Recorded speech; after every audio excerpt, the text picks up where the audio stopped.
Welcome to today's webinar titled Mortuary Affairs and Grief. We are thrilled to have Devin Sheehan with us today. Devin Sheehan studied at the University of West Georgia and holds a master's degree in psychology and a specialist degree in guidance and counseling. Over the past 20 years, she has worked with children and adults with a wide range of mental health issues in both outpatient and inpatient settings, and has volunteered as an equine therapist for service members, veterans, and their families. She currently works as the resource coordinator for Military OneSource. Ms. Sheehan is the proud daughter of a former Army National Guard soldier and lives in the National Capital Region with her significant other, an active duty Marine. Without further delay, I will turn things over to Devin Sheehan. Thank you very much, Stan, and as always, thank you to the members of our audience for joining us. Before we begin, I do have a brief disclaimer to read to you. The appearance of hyperlinks does not constitute endorsement by the Department of Defense of this website or the information, products, or services contained therein. For other than authorized activities such as military exchanges and morale, welfare, and recreation sites, the Department of Defense does not exercise any editorial control over the information you may find at these locations. Such links are provided consistent with the stated purpose of this Department of Defense-sponsored webinar.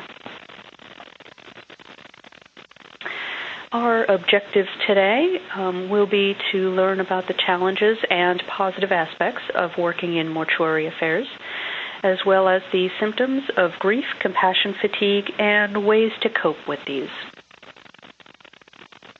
To achieve those objectives, here is our agenda. We'll talk about the positive aspects of the job as well as the challenges, the impact on personal stress, symptoms of grief, compassion fatigue, coping methods, and when to consider seeking help. Ultimately, the positive aspects of the job come down to the pride that the mortuary affairs team members feel as a result of their service to those who have been lost, those who've made the ultimate sacrifice. So it's pride in the service to the country, pride in knowing that you have served the families of the fallen, that you have handled the service members' belongings with respect and care, pride in your mission, and just the honor of serving those who have made the ultimate sacrifice.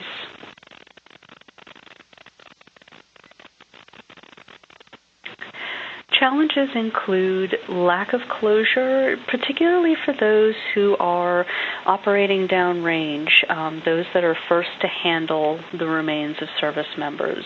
They may be processing the belongings and treating the remains and making sure that they get transported to their next step. And as a result, they don't have that closure that comes with, well, what happens next, or the ability to attend a memorial for these lost individuals. Complicated grief, which we will discuss in a few slides. Feeling invisible and little connection with battle buddies kind of go hand in hand because the mortuary affairs team typically operate, particularly when they're downrange, in the base, and they don't typically travel outside the base. They oftentimes don't leave the collection center. They don't have much connection with other members of the unit that are there, and so they may feel like others just don't acknowledge their presence or have a connection with them outside of those members of their team. Often there's little time to regroup. In a single shift, you can be processing 20 or more service members, and as a result, it's just kind of an always-on movement, and you don't have time to take that downtime, take that breath, and regroup. feelings of isolation due to that lack of connection and the inability to talk about what you do with those around you or your loved ones. And specific cases that may have a particularly profound emotional impact. Those service members who are wearing the same uniform that you are, they may be the same age or have the same name as a friend of yours, and so you have that immediate kind of pause and connection with them. They may have similar demographics as you do, and so you have that emotional connection of, well, that person is very much like me. Because we are just naturally interested in people, there's a drive to know more about the person that was lost, to understand the life that they had, despite the fact that you're only connecting to them in that moment of death. And so these cases may have an additional emotional impact because you want that connection. You want to know more about them.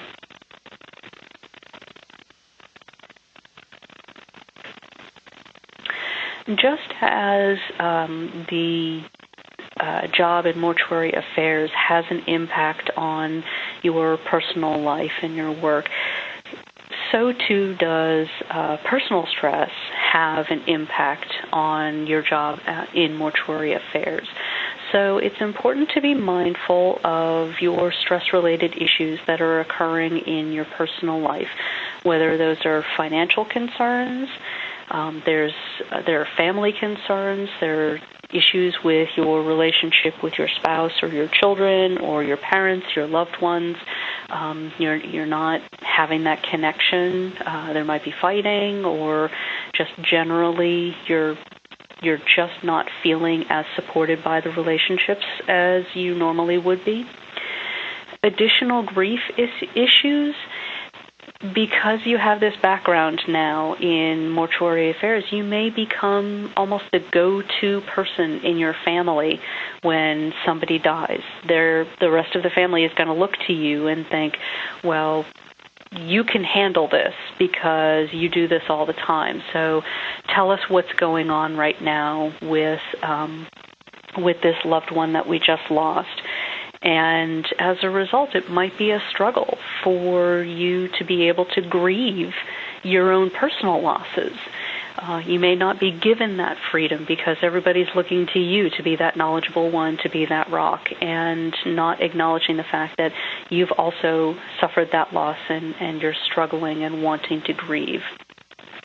Additional grief issues might also include difficulty with grief processing that you've had in the past. Maybe you lost a parent and it was a particularly difficult loss, and you haven't had a chance to fully acknowledge and process that loss, and so you're bringing that to your job in mortuary affairs.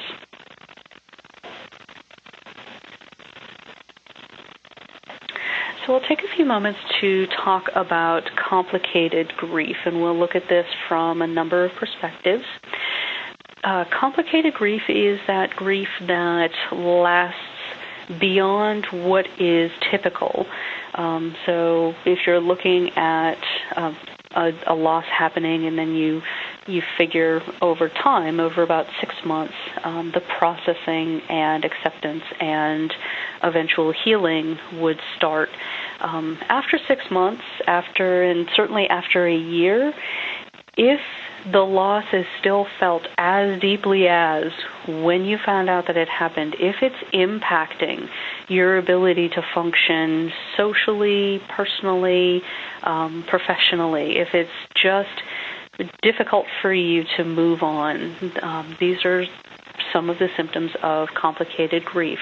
So we're looking here at a slide that has emotional symptoms of complicated grief, and that includes numbness, almost a denial, a sense that it's not happening, this isn't real, I'm going to wake up and it's not going to have happened, or I'm just functioning by shuffling one foot in front of the other and just getting through the day somehow.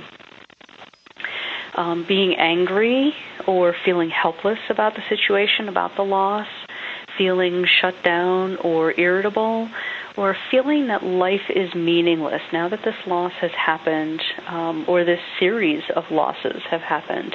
It's difficult to find meaning in life. Why do bad things happen to good people, or why do bad things happen, period? And, what's the purpose behind it? And, now that this loss has happened, that person is no longer here, then why am I still here? What's special about me?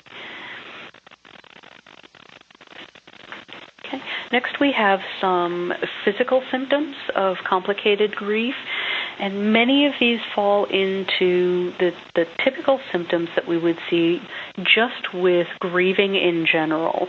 But again, what we're looking at is that long-term, lasting grief that has a significant negative impact on your ability to function. So sleep issues, whether that's difficulty going to sleep or frequently waking up or even sleeping entirely too much, and as a result having fatigue, not being able to really focus on what you need to focus on, making decisions. You're overeating or undereating, so you have weight loss or weight gain. Physical symptoms, joint pain, headaches, chest pains, upset stomach, that flu-like kind of symptom that comes with true deep grieving, feeling anxious, and short-term memory problems.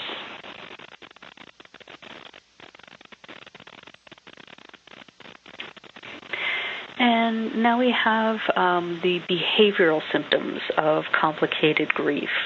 We have withdrawal from social groups or events. You're constantly making excuses why you can't go out or why you can't make it to a special event.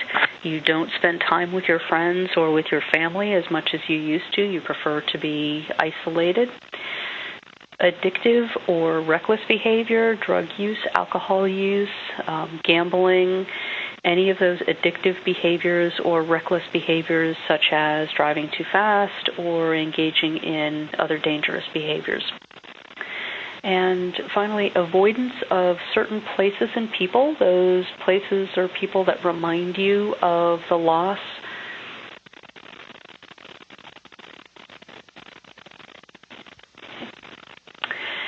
Compassion fatigue is experienced by those in the helping field, so doctors and nurses and psychologists, psychiatrists, certainly those who work in mortuary affairs or funerary affairs. And it's a state of tension and preoccupation with the suffering of those that you're helping. And it eventually either is the result of one case that you have a significant emotional connection to or a cumulative result. Eventually you get to the point where it creates almost a secondary traumatic stress for the person who's experiencing compassion fatigue. So it's almost a PTSD-like experience, a stressful experience, because of the overwhelming nature of being just preoccupied by the suffering of others. And eventually it results in the lessening of compassion over time. So you feel trapped, you feel overwhelmed, you feel out of control, and you also feel like, I just can't really take this anymore. If I hear one more story about suffering, or if I encounter one more experience with suffering, I just don't know what's going to happen. I don't think I can take it anymore. Okay. This is a very common experience, as I said, with those helping professions. And so it's important to keep that in mind as you're going through your work experiences and making sure that you recognize where that breaking point is, when you're becoming overwhelmed. And to do so, as you start to kind of realize, well, I have these stressors, and I have some stressors at home that are impacting my ability to work. My work is certainly impacting my stressors at home. And I feel like I'm not as empathetic or compassionate as I should be in my job. Here are some coping methods that you can implement and to decrease your stress and decrease the overwhelming nature of the work that you're engaging in. Talking with supportive others about what's going on. Oftentimes, the individuals who are in mortuary affairs don't feel like they can talk to their families. Outside of that collection center, you feel like there's nobody out there who understands. You can't talk to your family because the last thing that they want to hear is, well, we lost somebody else today, and you certainly feel like you can't share details of what's going on.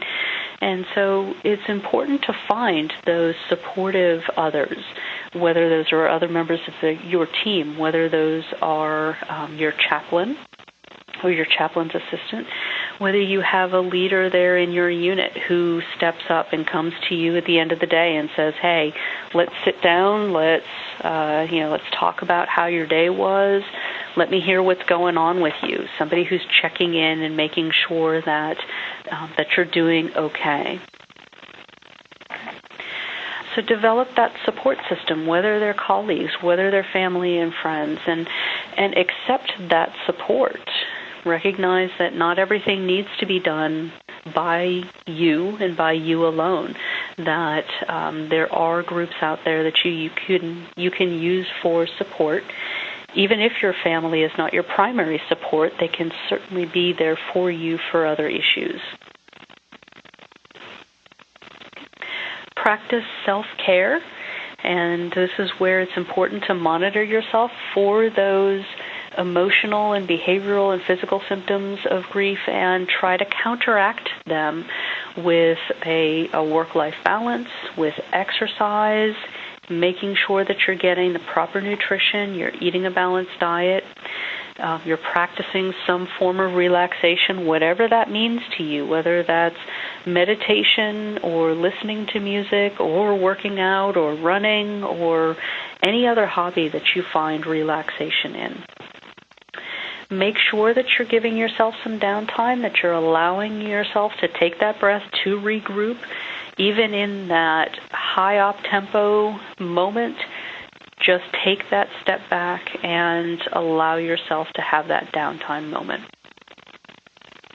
And participate in recreational activities. We also have some additional suggestions. Find a way to honor the memory of the service members that you're processing. You can run a mile in their honor, volunteer in the community, light a candle, create a memento, whatever speaks to you as far as honoring their memory.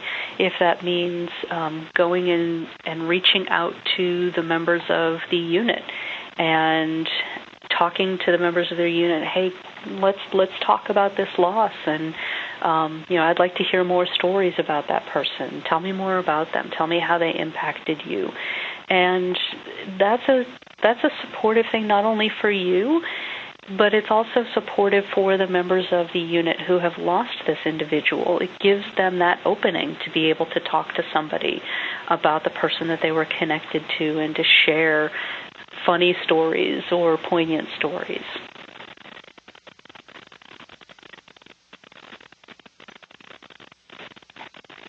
Okay. When should you seek outside assistance? Of course, when the signs of grief are interfering with your ability to function, you've just gotten to the point where you're so overwhelmed that it's impossible for you to see a way out of it, and you can't really function the way that you should be. If your usual coping methods don't work, particularly if you're shutting off your emotions instead of acknowledging and processing them, and you're not engaged. Certainly if you're having thoughts of hurting yourself or somebody else. And reaching out and seeking help can come from any number of places, whether it's your own leadership, whether it's your chaplain, whether it's Military One Source, whether it's TRICARE. There are a number of resources out there waiting to help you and support you.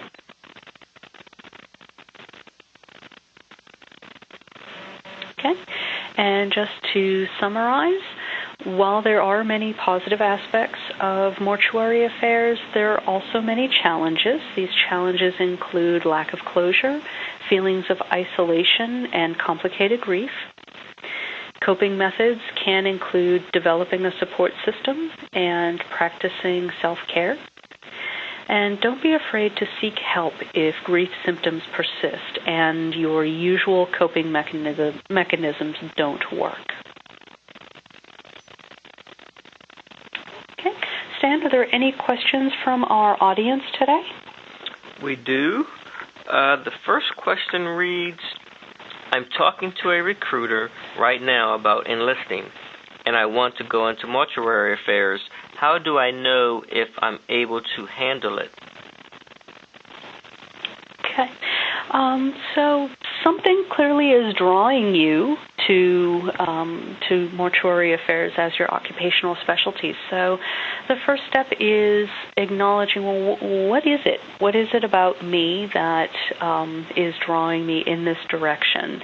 What am I bringing to this occupational specialty? And this is a good conversation to have not only with yourself, sit down and really be honest with yourself, what's driving you, but also to sit down with your recruiter and just lay your cards out on the table. Say, this is why I'm interested. Do you think that I have what it takes? Do you think I have the proper motivation? Do you think I have a good temperament for it? And you can also reach out to others and ask them what they think about your ability to handle this kind of a job. You can talk to your parents. You can talk to other family members.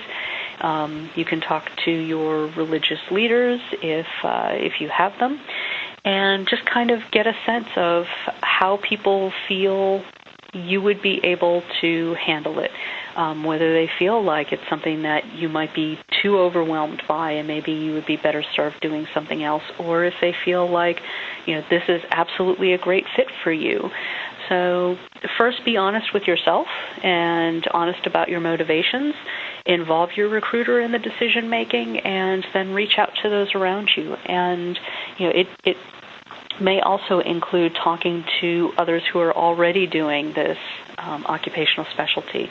See if your recruiter can connect you with them so that you can ask some questions. Okay, great. The next question reads, my wife has been a 92M for a few years and has deployed twice. She's back stateside and her mom is terminally ill. I feel like she's not letting herself really deal with the situation with her mom. Is this because of her mortuary training? How can I help? Okay. Well, let's address the second part of your question first and say being there and being supportive and letting her know that you're there and that you want to support her however she needs you to do that is the best way that you can help. Just communicating with her and expressing your desire to be there and be supportive is a wonderful thing. And take her lead as far as what she's going to need from you. Hopefully she feels like she can communicate to you, well, I need you to do this. And, certainly as her husband, you're motivated to make sure that she's got that support that she needs, and so that you're able to do what it is that she's requesting you to do. To go back to the first part of your question, the prolonged loss of a parent or really of any loved one When you know that they're terminally ill, you know that there's that slow decline. You don't know when it's going to happen, but you know that it's going to happen, that you're going to have this loss, is difficult to process through. And it's entirely possible that she is falling back on that training of not personalizing what she's experiencing. She's kind of shutting herself down to fall back on that this is happening outside of myself kind of training. And so what you may see as she's not acknowledging it might be a self-preservation for her, but that could be something when you talk to her about how can I support you, it could be something that you bring up, and you could say, I'm a little concerned that maybe you're not processing this in a way that will be healthy for you. So can we talk about what's going on and what you're thinking and what you're feeling, so you can have a little bit more insight into why she's behaving the way that she is. It could be a self-preservation thing. It could be that she's just she's so used to behaving this way around death that she doesn't know anything else. And of course, as we said earlier, being in mortuary affairs does impact our grief processing, just as our grief processing impacts our ability to be in mortuary affairs. It's a give and take kind of a relationship. The two are not self-limiting. And so this is where a good conversation comes from, and will open your eyes as to what she's thinking, and maybe your perspective will open her eyes as well. Maybe she doesn't realize what's going on, and that's where, again, your support can be a very good thing. Okay, great. At this time, we don't have any more questions in the queue. So I would like to thank you, Devin, for sharing your invaluable experience and expertise, and also thank our attendees for participating in today's webinar. And if you find yourself having questions after the webinar is over, please email moswebinars@militaryOneSource.com, and we'll get your questions over to the presenter and get an answer back to you as quickly as we can. This concludes today's webinar on mortuary affairs and grief. Thank you all for attending, and have a great day.